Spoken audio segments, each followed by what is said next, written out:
नमस्कार आचार्य जी। तमिलनाडु के मुख्यमंत्री M.K. स्टालिन, उनके सुपुत्र जो हैं, उनकी ओर से सनातन धर्म पर एक रिमार्क आया है जिसने ट्विटर पर सबको हिला दिया है और भारत में फिर से एक कंट्रोवर्सी जाग चुकी है। सब जानना चाहते हैं कि सनातन धर्म क्या है। एक ऐसा विषय जिस पर आप बहुत बार पहले बोल चुके हैं, उस पर फिर से बातचीत करने का मौका है। वो देखा मैंने। देखिए, नाम से ही स्पष्ट होना चाहिए कि सनातन धर्म क्या है। धर्म का अर्थ होता है वो जो धारण करने योग्य है और वो कर्म जो करने योग्य है।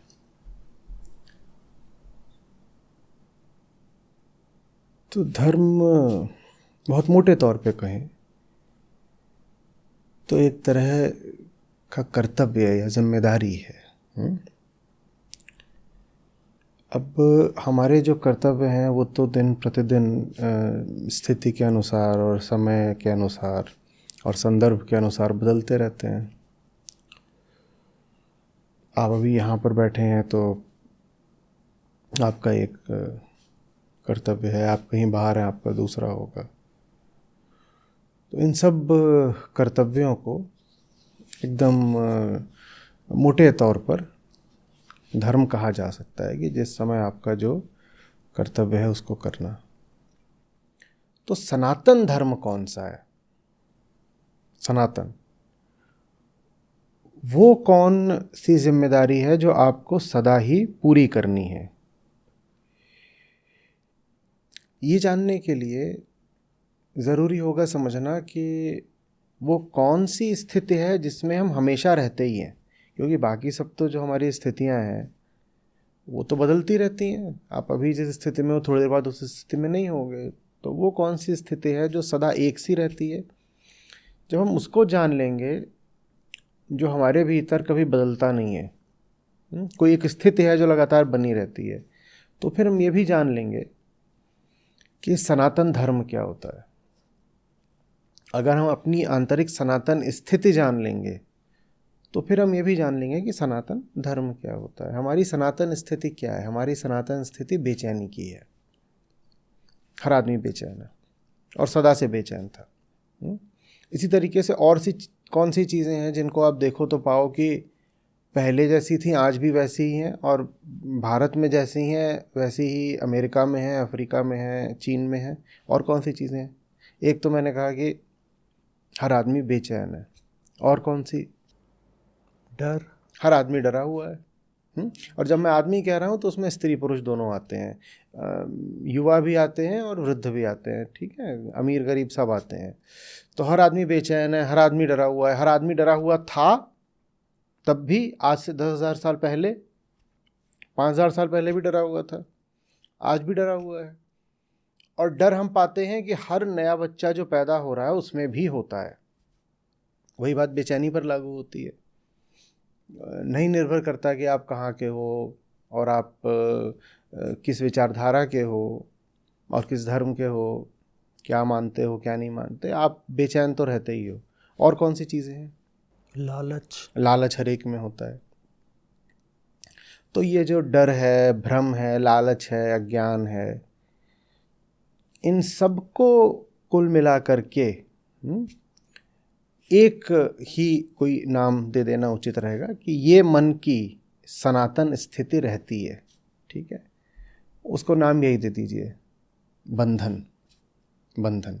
तो मन हमेशा मनुष्य का बंधन में रहा है। ये जैसे मनुष्य की परिभाषा ही है कि वो जो सदैव मानसिक रूप से बंधन में ही रहता है। कोई काल हो, कोई देश हो, कोई स्थिति हो, कोई संदर्भ हो, मनुष्य सदैव भीतरी तौर पर प्रतिक्षण बंधन में ही रहता है। तो अब यहाँ से स्पष्ट होगा कि सनातन धर्म क्या है। फिर सनातन धर्म है अपने अज्ञान को हटाना और अपने आप को बंधन मुक्त करना, मात्र यही सनातन धर्म है। मन अशांत है, उसको शांति की ओर ले जाना सनातन धर्म है, क्योंकि मन की अशांति जीव के अस्तित्व में निहित है। वो अशांति ऐसी चीज नहीं है कि किसी कारण से आपको मिल गई। हमें कई बार लगता है किसी वजह से अशांत है, नहीं, वो वजह ऊपरी है। हमारी पूरी संरचना ऐसी है कि हम अशांत ही पैदा होते हैं और अशांत ही मरते हैं। तो जीव अशांत है, उसको शांति की ओर ले जाना सनातन धर्म है। मन अंधेरे में है, उसको प्रकाश दिखाना सनातन धर्म है। मन हिंसक है और मन डरा हुआ है, तो मन को प्रेम सिखाना और मन को निर्भय बनाना सनातन धर्म है। तो इन सारी ही बातों के लिए मैंने कहा कि कुल मिलाकर एक बात कह देते हैं कि मन को बंधन मुक्त करना ही सनातन धर्म है। बस इतना ही है सनातन धर्म। तो आप कहेंगे कि ये तो बहुत आपने आसान कर दिया कि मन को बंधन मुक्त करना सनातन धर्म है। नहीं, अब जब आप इसमें ये देखेंगे कि क्या क्या नहीं है सनातन धर्म, तब वहाँ से चुनौती शुरू होती है। अगर मन को बंधन मुक्त करना या मन के अज्ञान को ज्ञान से काटना सनातन धर्म है, तो बाकी सब कुछ जो हम सनातन धर्म के नाम पर करते हैं वो सनातन धर्म तो नहीं हो सकता। उसमें कुछ भी सनातन नहीं है, उसमें कुछ भी सनातन नहीं है। तो सनातन धर्म बहुत साफ सुथरी सीधी चीज़ है और निर्विवाद चीज़ है। उसके साथ आप क्या तर्क करेंगे, उसके साथ कोई बहस सफल नहीं हो सकती। वो चीज़ बिल्कुल इतनी स्पष्ट है, इतनी प्रत्यक्ष है कि उसको काटा नहीं जा सकता। कि हाँ, हर व्यक्ति बेचैनी में है, उन्माद में है और अज्ञान में है, हमको उसको हटाना है, और यही चीज़ सनातन धर्म है। बस इतना ही है। आपने जो परिभाषा दी सनातन धर्म की, बड़ी मनोवैज्ञानिक है। आप उसमें मन को केंद्र में रख रहे हैं और एक विज्ञान बता रहे हैं जिससे मन शांति की ओर बढ़ सके। जो आपको सुनते हैं, जिन्हें आपके कोर्सेज, आपकी पुस्तकों का अनुभव है, जो गहराई में उतरे हैं, वो इस बात को समझ जाएंगे। पर जब मैं ट्विटर पर इस शब्द को इस्तेमाल होते देखता हूँ, जब मैं चैट जीपीटी से इस टर्म का मतलब पूछता हूँ, तो जो मुझे मिलता है, जो जवाब मुझे मिलता है, वो आपकी परिभाषा से बहुत दूर का है। हाँ, तो वहाँ पर बहुत मूल गलती हो रही है ना। आपने एक शब्द उठा लिया है और आप उस शब्द का मनचाहे तरीके से इस्तेमाल कर रहे हो, और चूंकि ज़्यादातर लोग अब उस शब्द का एक गलत इस्तेमाल ही करने लगे हैं, तो उनका दावा ये है कि हमारे बहुमत के चलते इस शब्द को अर्थ और परिभाषा भी वही दे दिए जाने चाहिए जैसे हमने दे दिए हैं। ऐसे तो ये तो बात बिल्कुल भी ठीक नहीं है। आचार्य जी, आपकी सनातन धर्म की जो परिभाषा है, आई माइट साउंड कंट्रोवर्शियल, उस परिभाषा के अनुसार तो एक मुस्लिम, एक ईसाई, एक यहूदी, सभी सनातनी हो सकते हैं। सभी हो सकते हैं, और आवश्यक नहीं है कि जो अपने आप को हिंदू कहता है वो सनातनी हुई। एक अवसर पे मैंने कहा था कि भारत में शायद 1000 हिंदू भी नहीं है। देखिए, हर वो इंसान जो आत्मज्ञान की जिज्ञासा रखता है और मुक्ति के प्रति लालायित है, उसको सनातनी माना जाना चाहिए।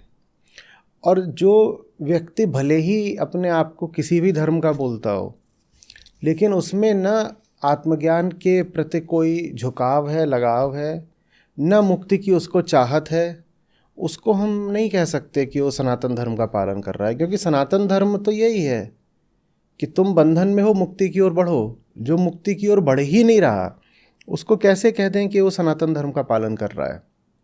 ये जो सनातनी एटर्नल जिम्मेदारी है चेतना की, इस जिम्मेदारी को पूरा करने के लिए ऑर्गेनाइज्ड डोगमेटिक रिलीजन ही क्यों जरूरी है? कोई विज्ञान के माध्यम से, कोई कला के माध्यम से, कोई खेल के माध्यम से भी जिम्मेदारी को। बिल्कुल ठीक कह रहे हैं आप। देखिए, अगर रिलीजन से आशय है, आमतौर पे जब आप शब्द कहते हैं रिलीजन, पश्चिम का शब्द है रिलीजन, उसका सीधे सीधे अर्थ धर्म भी नहीं होता है। तो रिलीजन से आशय होता है सबसे पहले एक मान्यता। उस मान्यता में अक्सर कोई ईश्वर शामिल होता है, हालांकि कुछ अनीश्वरवादी भी रिलीजन्स होते हैं। तो सबसे पहले एक मान्यता आती है, और उस मान्यता के बाद अक्सर एक किताब आती है, और उस किताब के बाद उसका कर्मकांड वगैरह आता है। जी। ठीक है, तो इसको हम आमतौर पे रिलीजन बोल देते हैं, मान्यता, किताब और रीति रिवाज, कर्मकांड, ये सब। तो बिल्कुल भी ज़रूरी नहीं है कि सनातनी होने के लिए आप कोई मान्यता रखो और सनातनी होने के लिए आप किसी एक विशिष्ट पुस्तक को सही बोलो और बाकी सब पुस्तकों को आप घोषित कर दो कि ये तो एकदम गलत हैं और अधार्मिक पुस्तकें हैं, और किसी एक तरह का कर्मकांड करके तो आप सनातनी बिल्कुल भी नहीं हो जाते। इसके विपरीत अब आप देखिएगा, सुनने में ये कैसा लगेगा, हो कई लोगों को हो सकता है अच्छा न लगे। सनातनी होने का अर्थ है मन के बंधनों को चुनौती देना। ठीक है, बिल्कुल जो मूल परिभाषा है उससे हम चिपक कर चलेंगे, उसको ऐसे पकड़ कर चलेंगे। तो मन का मूल बंधन जिन्होंने जाना है, उन ज्ञानियों ने, विद्वानों ने हमें बोला है, मन का मूल बंधन मान्यता ही है। मन का मूल बंधन मान्यता है। मन से संबंधित दो शब्द कहे गए हैं जो कि मन की बीमारी होते हैं, मन का बंधन होते हैं। मन से संबंधित पहला शब्द है मान, वो भी मन जैसा सुनाई देता है, और दूसरा शब्द है मत। मत मन जो कुछ भी मानता है, बिलीफ, और मन जो भी मत रखता है, ओपिनियन, यही मन का बंधन है। तो जो सच्चा सनातनी है उसका एक बड़े से बड़ा लक्षण तो ये है कि वो सब मान्यताओं को और मतों को चुनौती देता चलेगा। सब माने दूसरों की नहीं, पड़ोसी की नहीं, किसी और को नहीं कि वो विधर्मी है तो मैं उसकी मान्यता को चुनौती दूंगा। सनातनी की परिभाषा ही यही है कि वो सबसे पहले अपनी मान्यता और अपने मत को चुनौती देगा, क्योंकि उसका लक्ष्य क्या है? उसका लक्ष्य मुक्ति। जिसका लक्ष्य मुक्ति है और जो पूरी भीतरी आज़ादी का बहुत बड़ा प्रेमी है, सिर्फ उसको ही सनातनी कह सकते हैं। और भीतरी बंधन ही है ये मान्यता और मत, तो लगातार अपनी ही मान्यताओं को और मतों को चुनौती देगा। कहेगा मैं फलानी बात में विश्वास रखता हूँ, मैं क्यों रखता हूँ, ये सब मेरी आस्था वगैरह ये कहाँ से आ रही है? तो वो इन सब को चुनौती देता चलेगा। जब वो इन सबको चुनौती देता चलेगा तो जो रिलीजन वाली बात है वो तो सनातन धर्म के साथ लागू करनी ही बड़ी मुश्किल है, क्योंकि रिलीजन की बुनियाद में बिलीफ बैठी है। रिलीजन की बुनियाद में बिलीफ बैठी है और सनातन धर्म की बुनियाद में जिज्ञासा बैठी है। रिलीजन तभी है जब आप विश्वास करो, आपको एक कुछ कहानी दे दी गई है, कुछ बता दिया गया है और आपसे कहा जाता है इस बात को मानो, और आप उस बात को मानने से इनकार कर दे तो आपको कह दिया जाता है कि अब आप इस रिलीजन के नहीं हो सकते हो। ये चीज़ रिलीजन की होती है। और सनातन धर्म का मतलब होता है कुछ नहीं मानूंगा और जो कुछ मानता आया हूं उसकी जांच पड़ताल करूंगा, उसका अन्वेषण करूंगा, उसको ठोक बजा के परखूंगा। जिज्ञासा, जिज्ञासा सबसे केंद्रीय शब्द है सनातन का, कि मैं जानना चाहता हूं कि क्या चल रहा है। तो इसीलिए सनातन का और एक आयोजित रिलीजन का, ऑर्गेनाइज रिलीजन का साथ चलना कोई बहुत आसान बात नहीं है। हाँ, सनातन के साथ क्या चल सकता है? सनातन के साथ चल सकता है एक ऐसा माहौल, एक ऐसी संस्कृति जो लगातार जानने को सबसे ज़्यादा मूल्य देती हो, जो लगातार जानने को सबसे ज़्यादा मूल्य देती हो। तो बच्चा आपके घर में है, बच्चा बड़ा हो रहा है, आप उससे कह रहे हैं नहीं ऐसे ही कुछ भी मत मान लो, जाओ परखो, प्रयोग करो, परीक्षण करो, और फिर जो चीज़ सामने आए उसको भी यही कहो कि ये चीज़ अभी सामने आई है, आज ठीक लग रही है, कल गलत लग सकती है, या मुझे मेरी एक मानसिक स्थिति में ये बात ठीक लग रही है, ऐसा भी हो सकता है कि मेरी मानसिक स्थिति बदले और मुझे ही ये बात गलत लगने लगे। तो एक अनुकूल माहौल तो ज़रूर चलेगा सनातन धर्म के साथ। वो माहौल अगर नहीं है तो आपको सनातनी होने में बड़ी दिक्कत आएगी। वो माहौल मैंने कहा परीक्षण का और प्रयोग का और प्रश्न का है, और इसीलिए मैं कहता हूँ कि आज सनातनी होना बड़ा मुश्किल है, क्योंकि न परीक्षण को हम मूल्य देते हैं, न प्रयोग को, न प्रश्न को। लेकिन आप कहें कि सनातनी होने के साथ कुछ रीति रिवाज बांध दो, बड़ा मुश्किल है। आप कहें सनातनी होने के साथ मान्यताएं बांध दो और कई तरह की आस्थाएं और विश्वास बांध दो, बड़ा मुश्किल है। एक सनातनी व्यक्ति की और एक ऐसे माहौल की जिसमें सनातन प्रक्रिया अपना फैलाव ले सके, उसकी जो आप छवि गढ़ रहे हैं, वो छवि बड़ी ऐसी मालूम हो रही है कि जैसे उसमें विज्ञान है, दर्शन शास्त्र है, मनोविज्ञान है, और जो रिलीजन है वो बड़ा कम दिख रहा है। यहाँ पे रीति रिवाज बड़े कम दिख रहे हैं। तो रिलीजन तो कभी भी भारतीय चीज़ रहा भी नहीं है ना। रिलीजन की जो पूरी बात है वो भारतीय है ही नहीं। ये अलग बात है कि अब भारतीय भी अपने धर्म को रिलीजन बनाने पे तुले हुए हैं। अभी जो आप देख रहे हैं पिछले कुछ दशकों से, हम जो है सनातन धर्म को अब्राहमिक बनाने पर तुले हुए हैं। हम कह रहे हैं कि जैसे वहाँ पर कुछ बातों को लेकर के बिल्कुल असहिष्णुता होती है, कट्टरता होती है, वैसे ही यहाँ होनी चाहिए। इस पर आचार्य जी थोड़ा गहराई में बताएं, ये हम क्यों कर रहे हैं? ये हम इसलिए कर रहे हैं क्योंकि हमें हीन भावना है। अब कहने को तो ये हो रहा है कि हम, माने अगर मैं कहूँ कि जो भारतीय हिंदू है वो ईसाईयत का या इस्लाम का विरोध करने के लिए वो सनातन को दमदार देखना चाहता है, ठीक है, ऐसे ही तो कहते हैं। जबकि जो हो रहा है वो इसके बिल्कुल उल्टा है। ये जो हिंदू है जो सनातन धर्म को एब्रामाइज कर देना चाहता है, अब्राहमिक बना देना चाहता है, ये वास्तव में अंदर की बात है कि ईसाईयत और इस्लाम का बड़ा प्रशंसक है, ये उनका फैन है। तो ऊपर ऊपर से तो ये भले ही दिखाता है कि मैं तुमसे दुश्मनी रखता हूँ, लेकिन अंदर ही अंदर ये उनका इतना प्रशंसक हो चुका है कि ये अपने धर्म को भी उनके रिलीजन जैसा बना देना चाहता है। आप अपनी चीज़ को किसी दूसरे की चीज़ जैसा बना देना चाहें, इससे क्या साबित होता है कि आप दूसरे की चीज़ के बड़े प्रशंसक हैं, एडमायरर हैं, तभी तो आप अपनी चीज़ को उस दूसरे की चीज़ जैसा बना देना चाहेंगे ना।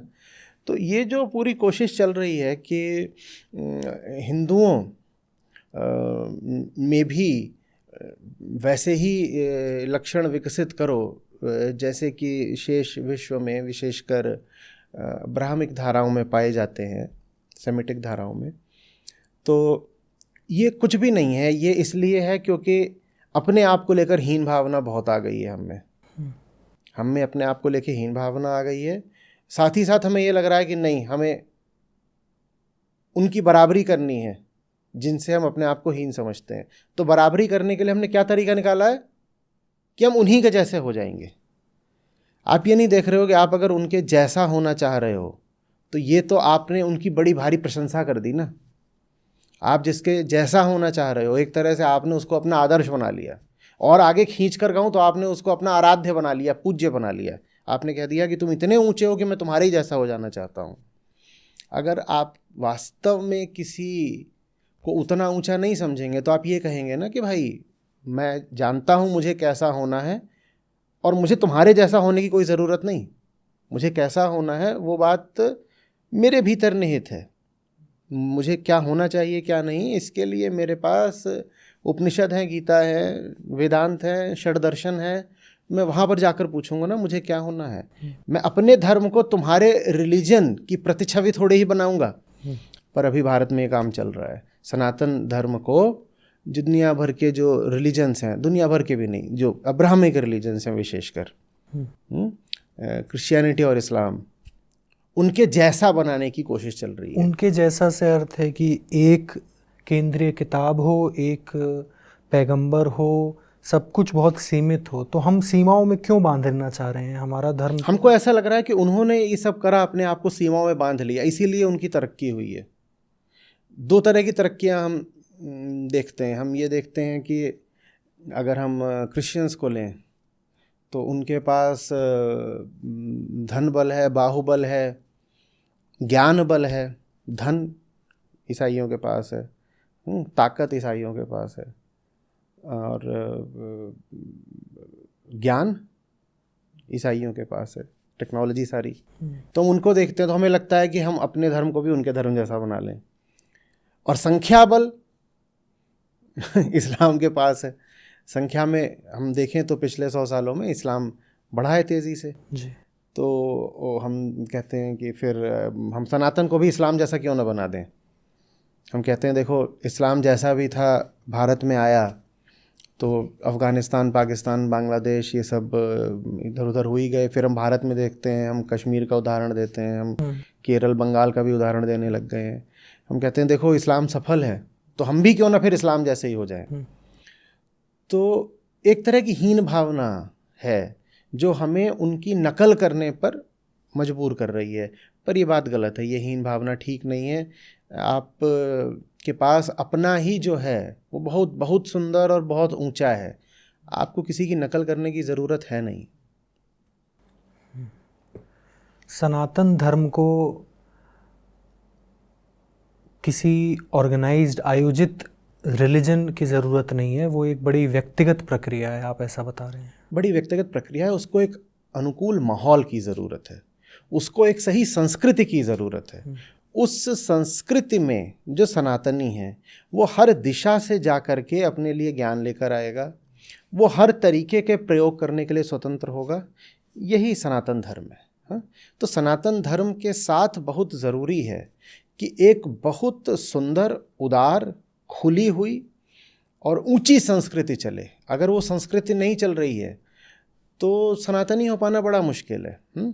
अगर संस्कृति ही उदार नहीं है तो आप फिर कैसे प्रयोग परीक्षण करके अपनी जो सनातन बेचैनी और अज्ञान है उसको दूर करोगे। जी, आपने आचार्य जी सनातन धर्म को परिभाषित किया और आपने कहा कि क्या वो नहीं है। अब आते हैं जो आज की चर्चा का जो विषय है, जिस कारण जिज्ञासा उठी कि आपसे पूछा जाए, अगर सनातन धर्म वो है जो आपने हमें अभी समझाया, तो जिन सज्जन का रिमार्क आया है वो जिस सनातन धर्म की बात कर रहे हैं वो क्या है और उतनी गालियां क्यों पड़ रही हैं? क्योंकि आपने जो बताया वो तो बहुत सुंदर बात है, हर व्यक्ति आज़ाद होना चाहता है, निडर होना चाहता है। देखिए, वो जिस सनातन धर्म की बात कर रहे हैं वो है जिसका ज़मीन पर व्यवहार किया जा रहा है, वो प्रैक्टिस्ड हिंदुइज्म की बात कर रहे हैं। ठीक है, और मैं आपको बता रहा हूँ फंडामेंटल सनातन, और दोनों में अंतर तो है ही है, ये तो मानना पड़ेगा। मूलभूत रूप से जो सनातन धर्म है और ज़मीनी तौर पर, व्यवहारिक तौर पर आप जैसा हिंदू धर्म का आचार देखते हैं, इनमें तो ज़मीन आसमान का अंतर है। तो जो टिप्पणी की गई है काफ़ी तीखी टिप्पणी है, कह सकते हैं अभद्र टिप्पणी है।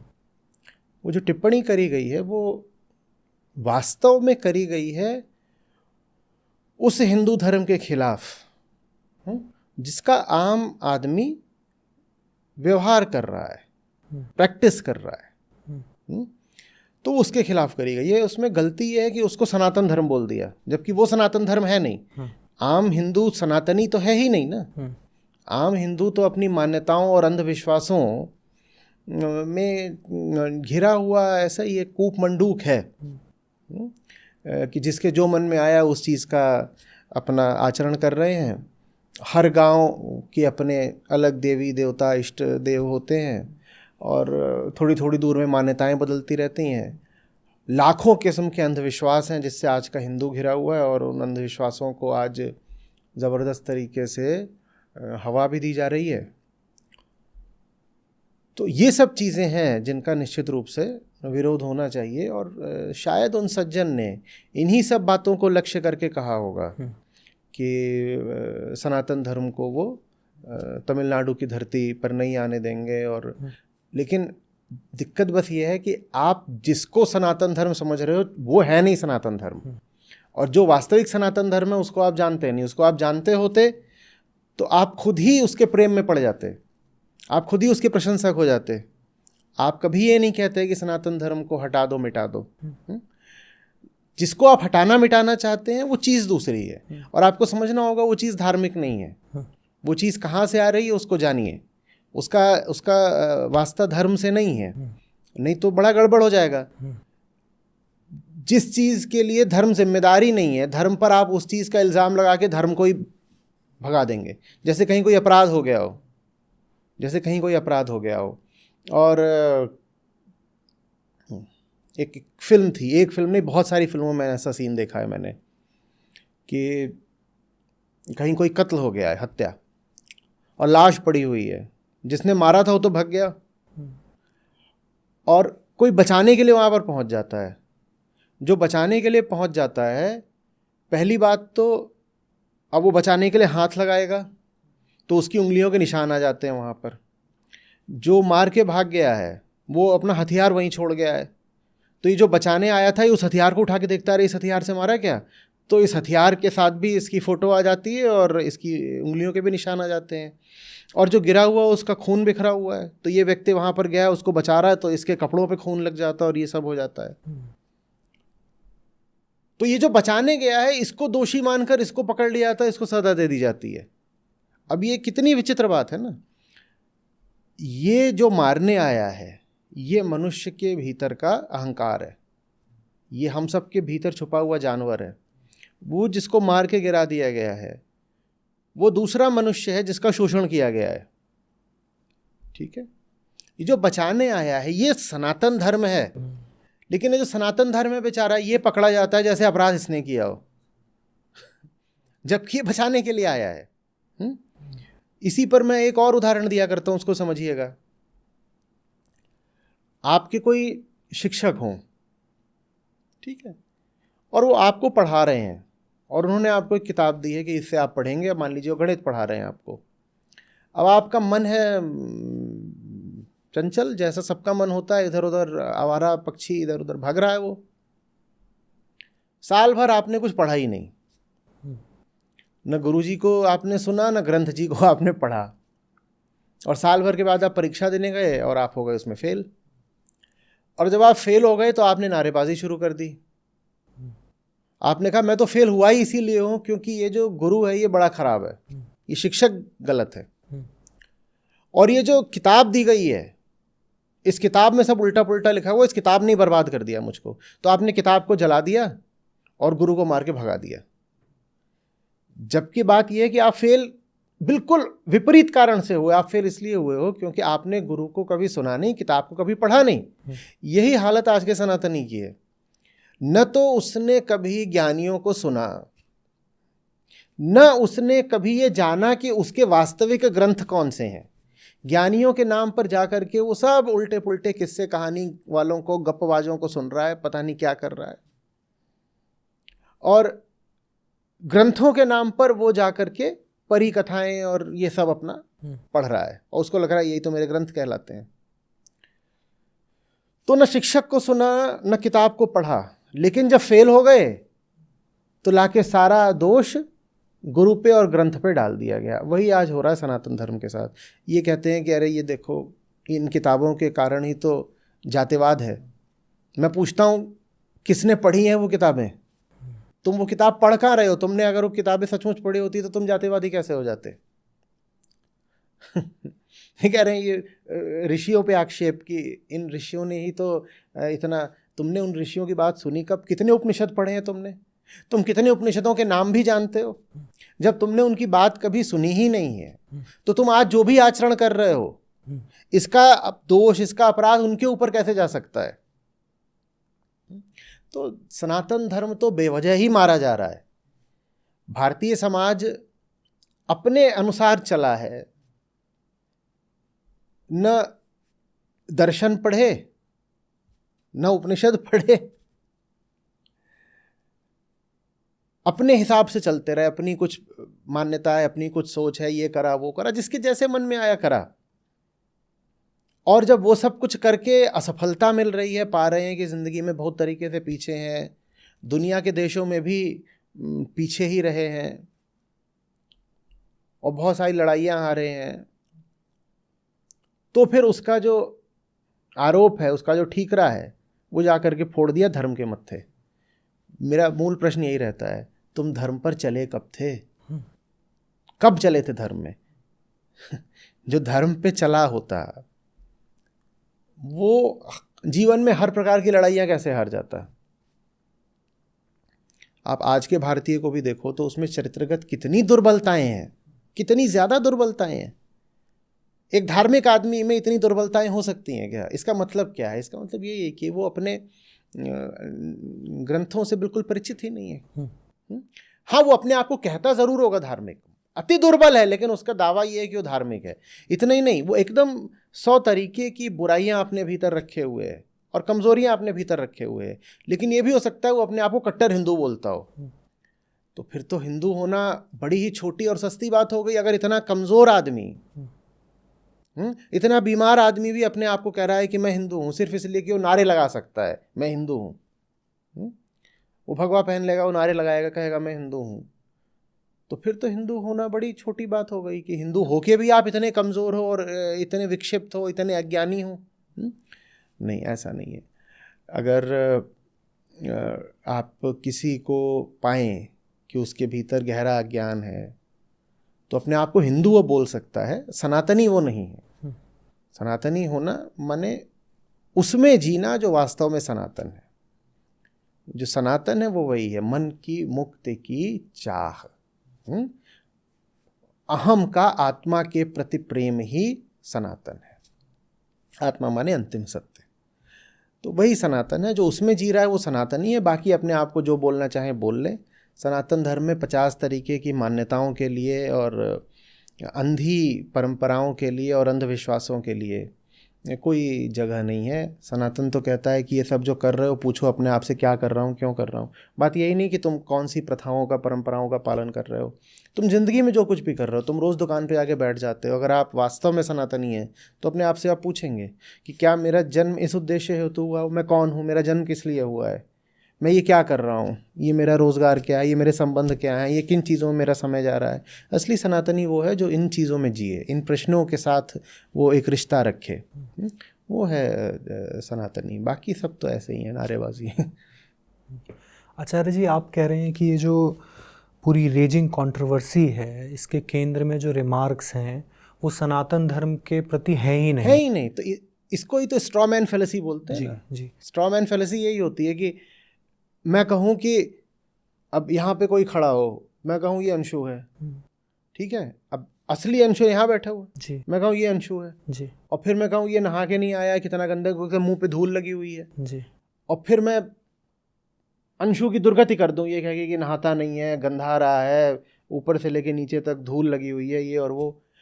तुमने बिल्कुल ठीक बोला, वहाँ कोई खड़ा है जिसके धूल लगी है, जो नहाया नहीं है, गंधा रहा है, ये सब बिल्कुल ठीक है, पर वो अंशु नहीं है भाई जी। तो तुम जिसकी भर्त्सना कर रहे हो वो है ही नहीं जिसका नाम लेके तुम भर्त्सना कर रहे हो। आचार्य जी, सही नामकरण और सही आइडेंटिफिकेशन, क्लासिफिकेशन बहुत ज़रूरी है। जैसे आप कहते हैं कि मनुस्मृतियों ग्रंथ और शास्त्र मत बोलो। बिल्कुल। तो अगर मामला इतना ही सिमेंटिक है, शब्द पर है, तो आप कृपया आज की इस बातचीत में कुछ शब्द हैं उन पर हमें स्पष्टता दें, जो बहुत ट्विटर पर और हर जगह फैलते हैं, हमें दिखते हैं, बातचीत होती है उन पर। हिंदुइज़्म, हिंदुत्व, सनातन पर तो आपने बता ही दिया, तो हिंदुइज़्म में और हिंदुत्व में क्या भेद है, इस पर हमें बताएं। और इन दोनों के आमने सामने जो सनातन शब्द है उसके क्या मायने, उस पर हमें तो। देखिए, सनातन वो है जो आपको आत्मज्ञान और अंततः मुक्ति की ओर प्रेरित करे। जी, ठीक है। और इसमें जो बात वेद कहते हैं वो बिल्कुल साफ है। ठीक है। वो ये कहते हैं कि सबसे ऊपर आती है श्रुति। ठीक है। जितने भी तरह की धार्मिक पुस्तकें हैं उनमें सबसे ऊपर आती है श्रुति। और दर्शन में जितने तरीके के प्रमाण होते हैं उनमें सबसे ऊपर आता है श्रुति प्रमाण। बात समझ में आ रही जी। अब धर्म के क्षेत्र में हजारों पुस्तकें होती हैं। डॉक्टर राधाकृष्णन कहा करते थे कि पूरे दुनिया के सारे धर्म ले लो और उनका सारा धार्मिक साहित्य ले लो, किताबें, और उनको एक तरफ रख दो, और सनातन धर्म ले लो, उसकी किताबें एक तरफ रख दो। यानी सनातन धर्म का जो पूरा वांग्मय है, जो पूरा भंडार है, वो बाकी सब दुनिया भर के सारे धर्मों की किताबों पे भारी पड़ेगा। तो बहुत कुछ लिखा गया है ना। क्यों लिखा गया है? क्योंकि 3-4 हज़ार साल से लिखा जा रहा है या कहा जा रहा है, श्रुति कहा जा रहा है, सुना जा रहा है। और उधर ऊपर कश्मीर से लेके कन्याकुमारी तक, और इधर अफ़गानिस्तान से लेके उधर कामरूप तक, ये सब बातें जो है ये कही जा रही हैं और इतने सालों से कही है। तो सब लोगों ने इतनी इतनी अपनी बातें कही, हर बात जो कही गई वो अपने आप में एक किताब बन गई, पुस्तक बन गई। सब पुस्तकें एक ही श्रेणी की नहीं होती हैं। जो केंद्र में है सनातन के, वो है श्रुति। और अगर आप श्रुति को नहीं मानते तो आप सनातनी तो छोड़िए, आप आस्तिक भी नहीं कहला सकते। बहुत कम लोगों को पता है कि आस्तिकता की परिभाषा ही यही है कि जो श्रुति में निष्ठा रखता हो। और श्रुति में क्या आता है? श्रुति माने वेद, और वेदों का दर्शन ही कहलाता है वेदांत। वेदों का जो मर्म है वो कहलाता है वेदांत। तो सनातनी वो है जो वेदांत पर चले, और आस्तिक भी वही है जो वेदांत पर चले। जो वेदांत से ज्यादा महत्व किसी और चीज को दे, ना वो सनातनी है ना आस्तिक है। और जो बाकी सब ग्रंथ हैं वो श्रुति में नहीं आते हैं, तो वो सनातन के केंद्रीय ग्रंथ नहीं है। आप उनको मानते चलिए, उससे कुछ नहीं हो जाएगा। मनुस्मृति के तो साथ ही स्मृति जुड़ा हुआ है। पुराण भी स्मृति के ही अंतर्गत आते हैं। ये बात भी लोगों को नहीं पता है। बहुत साधारण सी बात है, पता होनी चाहिए। तो पुराणों का वो दर्जा बिल्कुल भी नहीं है जो उपनिषदों का और गीता का है। पर अब लोग हैं जिनको कोई मतलब ही नहीं गीता से, वो अपने आप को कहते होंगे कि हम कृष्ण के अनुयायी हैं, लेकिन वो पुराणों को पकड़ कर बैठ गए हैं। पुराण को आप पकड़ लेंगे, उससे आप सनातनी नहीं हो जाएंगे जी, ना आस्तिक हो जाएंगे। आस्तिकता की परिभाषा ही यही है कि जो वेदांत को माने वो आस्तिक है। समझिए बात को, भगवान को मानने से आस्तिक नहीं हो गए। आस्तिक दर्शन है जिनमें कोई भी भगवान या ईश्वर नहीं है। उदाहरण के लिए मीमांसा, उदाहरण के लिए सांख्य, उनमें भगवान या ईश्वर नहीं है, लेकिन वो आस्तिक दर्शन माने जाते हैं। आप बताइए सांख्य योग में कहाँ है भगवान, कहाँ है? और तो छोड़िए, मतलब मीमांसा में भी, पूर्व मीमांसा में कहाँ है भगवान? कहाँ है? देवी देवता है, पर एक रचयिता ईश्वर की तो बात नहीं है वहां पर। तो और सांख्य में तो देवी देवता भी नहीं है, लेकिन सांख्य फिर भी आस्तिक दर्शन है। क्यों? क्योंकि वो वेद के प्रति निष्ठा रखता है। तो सनातन धर्म के केंद्र में वेद हैं, लेकिन हमने वेदों को छोड़ के बाकी बहुत सारी और किताबें हैं और उनको बहुत महत्व दे दिया। हालांकि वो भी कहना ज़्यादती होगी कि ज़्यादातर लोग किसी किताब को कोई महत्व नहीं देते, ना वो वेद को कोई महत्व देते हैं, ना किसी भी दूसरी और धार्मिक पुस्तक को कोई महत्व देते हैं। उन्होंने तो जो सुनी सुनाई बात पकड़ ली कि मेरे पिताजी ये करते थे, मेरे दादाजी ये करते थे, इसी का नाम धर्म है। ज़्यादातर लोग ऐसे ज़िंदगी चलाते हैं धार्मिक अपनी। उनसे पूछो तुम्हारा धर्म क्या है, कहेंगे जैसा हमारे गली मोहल्ले में और गाँव में, कुनबे में, कुल में जो हमारी परंपरा चलती आई है उसको ही धर्म बोलते हैं। अब जब इस स्तर पर गिरा दिया गया धर्म को कि जो ही परंपरा चल रही है उसको धर्म मान लो, तो फिर कौन सा सनातन बचेगा? क्या होगा? तो सनातन वो है जो वेदांत पर चले। सनातन धर्म माने वेदांत। ठीक है, ये बात बहुत लोगों को विचित्र लगेगी क्योंकि इस तरीके से पहले आमतौर पर बोली नहीं गई है, पर मेरी बात का विरोध करने से पहले उस पर विचार करिएगा। और सनातन कि मैंने कहा जान क्या है?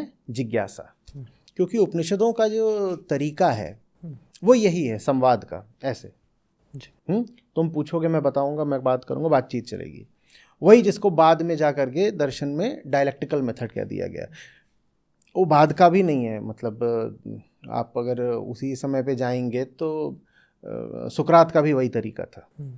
ठीक है, सुकरात को तो ग्रीस में श्रेय देते हैं कि डायलेक्टिकल मेथड यही लेकर के आए, पर उससे बहुत पहले से ग्रीस में सुकरात वो डायलेक्टिकल मेथड लेके आए। उससे बहुत पहले से भारत में उपनिषदों में जो विधि थी वो डायलेक्टिकल ही थी। तो ये तो सनातन धर्म हो गया, एकदम एक साफ चीज़। ठीक है, जिसका संबंध वेदों से है, और वेदों में दर्शन कहाँ है? वेदांत में है। तो ये सनातन है जिसका संबंध वेदांत से है। ठीक, और जो बाकी भी दर्शन है, षड दर्शन, वो भी जिस हद तक वेदांत के साथ चलते हैं और वेदों में आस्था रखते हैं, वो भी सब अनुकरणीय है, क्योंकि उनमें भी सब में है तो जिज्ञासा ही। भारतीय दर्शनों में आपको कहीं भी मान लेने के लिए नहीं कह दिया गया है।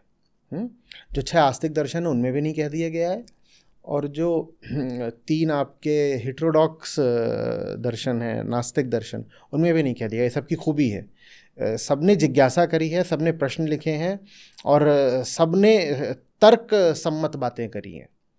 ठीक है, तो ये हो गया। अब आते हैं कि जिसको आप हिंदुइज्म बोलते हैं वो क्या होता है। तो जैसे सर्वोच्च न्यायालय ने जो परिभाषा दी है हिंदुइज्म की, वो एकदम ठीक है। तो पूछा क्या है, बोले रिलीजन तो है ही नहीं। सुप्रीम कोर्ट ने कहा रिलीजन नहीं है। बोल रहे ये तो एक जीने का तरीका है जिसमें जिसके जैसे मन में आए जी रहा है। अलग अलग स्ट्रीम्स ऑफ फेथ हैं जो जा करके एक बहुत विशाल ओशन में गिर जाती हैं, जिसको आप हिंदुइज्म बोल देते हो। ये जो है सर्वोच्च न्यायालय से बात आ रही है, और ये बात ठीक ही आ रही है।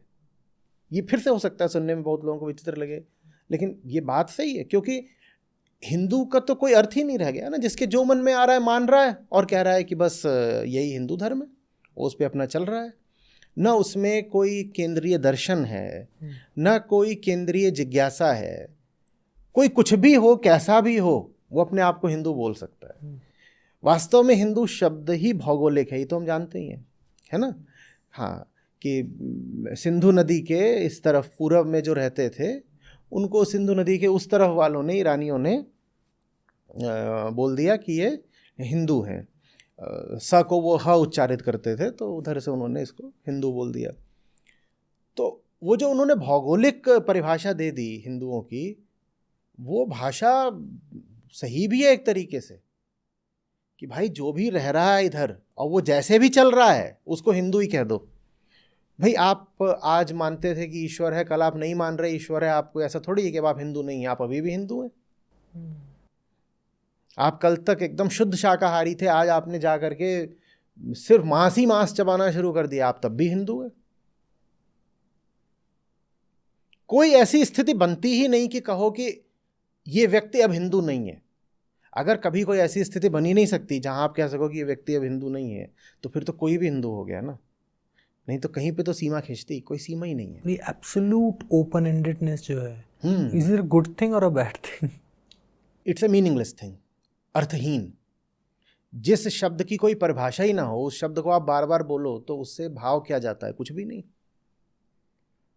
न तो कोई ऐसा बिंदु है जहां आप कह सकते हो कि अगर आप ये कर लो तो आप हिंदू हो गए, ना कोई ऐसा बिंदु है जिसका कोई सीमा, जिसका आप उल्लंघन कर दो तो कहा जा सकता है कि आप हिंदू नहीं रहे। तो ये तो बात ही बहुत अर्थहीन हो गई है ना।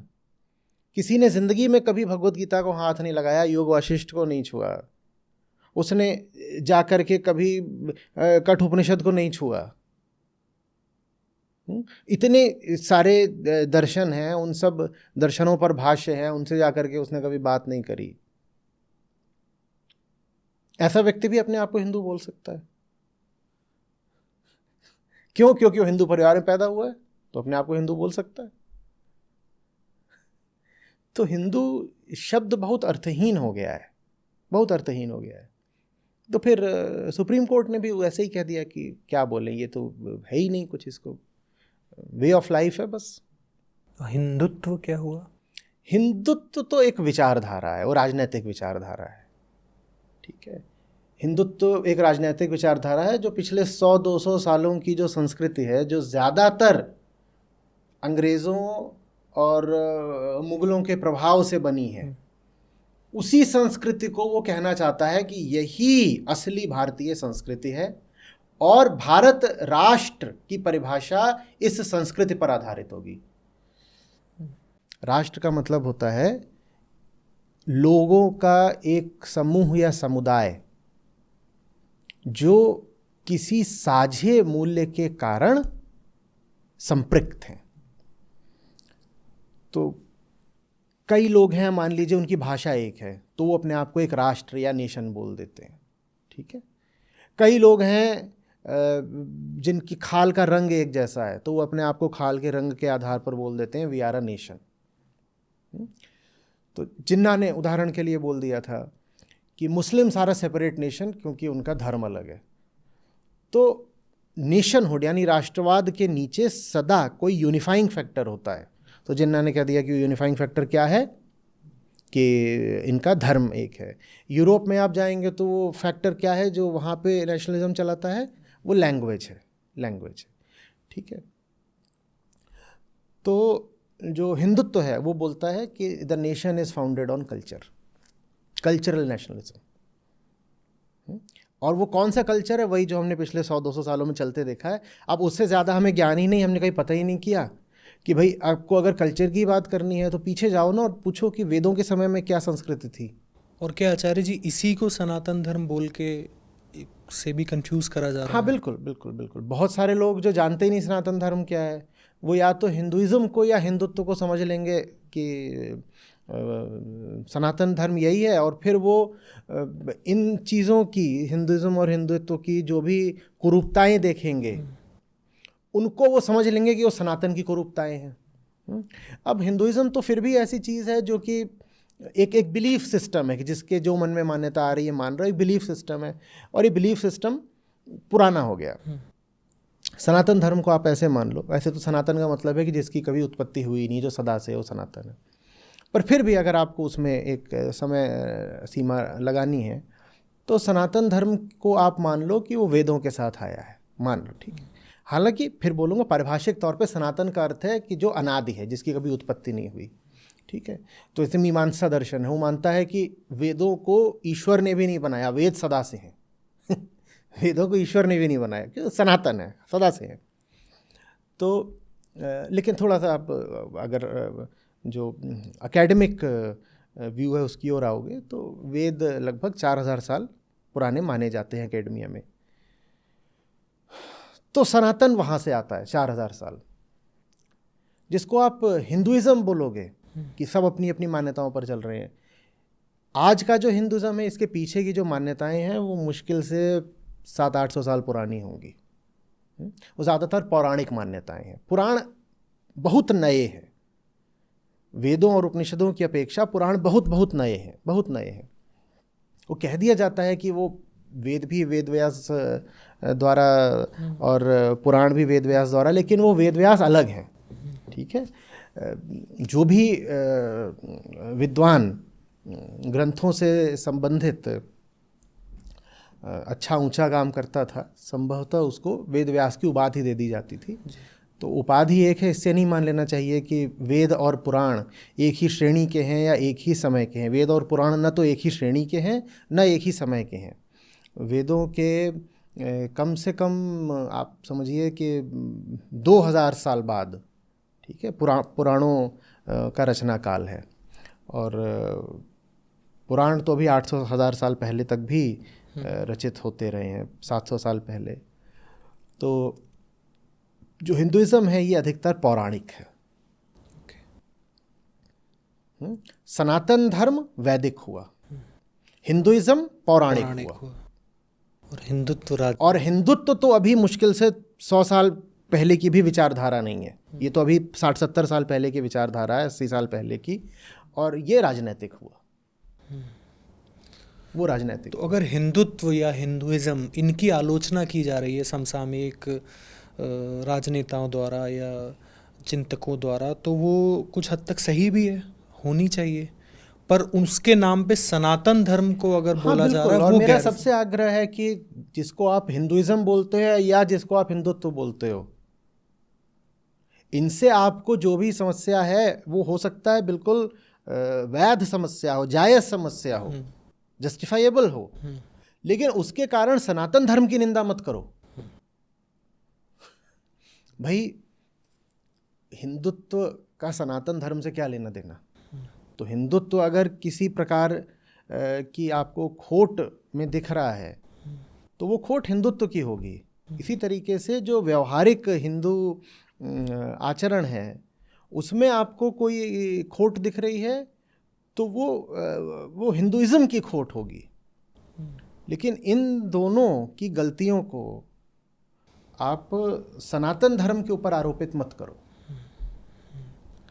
तो जो ये गैर जिम्मेदार टिप्पणी हुई है, जहाँ पर बिल्कुल गैर जिम्मेदार हिंदुत्व की आलोचना करने के चक्कर में उन्होंने सनातन धर्म पर काफ़ी तीखी टिप्पणियां कर दी, आप उसको कंडेम करते हैं? नहीं, मैं बिल्कुल ये कहूँगा कि आप अगर एक सार्वजनिक स्थान रखते हैं जहाँ पर आपकी कही जा रही बात लाखों करोड़ों लोगों तक पहुँचती है, तो आपकी ये बड़ी भारी जिम्मेदारी है कि अपने शब्दों को बोलने से पहले ये तो जांच लें कि उनमें यथार्थ कितना है। तो गैर जिम्मेदाराना व्यवहार और वक्तव्य किसी नेता को शोभा नहीं देते। ये बात तो बिल्कुल है। ये सब बोल करके किसका फ़ायदा हो रहा है? आपने द्वेष की ही लपटें और भड़का दी हैं। तो ऐसी बयानबाजी नहीं की जानी चाहिए। मंशा सुधार की होनी चाहिए जी।